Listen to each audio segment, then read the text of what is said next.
European policymakers continue to look for solutions to the economic crisis, and they continue to say protectionism is not one of them. Protectionism at a global level would be very, very dangerous. We had experience of the global economy embarking on protectionism. It has been an extremely dramatic experience. Just as dramatic as the repeated and clear warnings against protectionist measures. But do policymakers practice what they preach?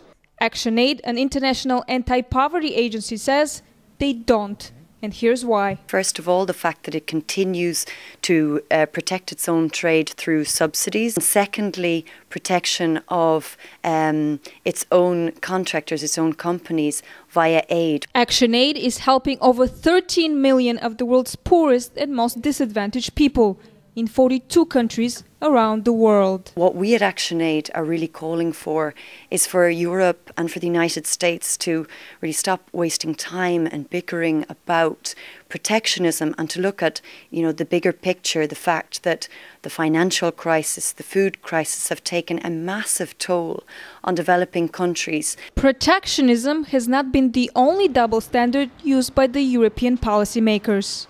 The European Commission recognizes there should be a cap on executive pay, but it says it's up to individual member states to decide what's most appropriate.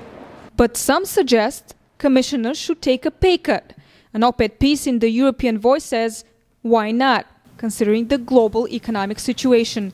And people on the streets of Brussels say, distribute the wealth a bit, they earn a lot for what they do.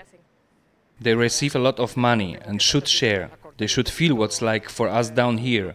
I work in an insurance company. Their salaries have to be cut a bit to put them on our level. Commission salaries are as high as 16,000 euros a month, according to the European Commission's website.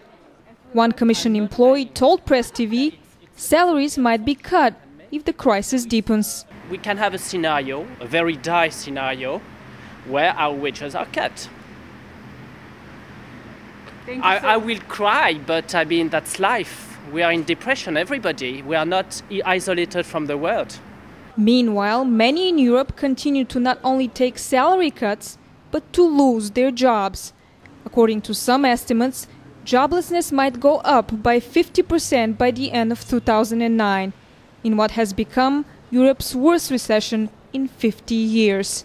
Anna Moya, Press TV, Brussels.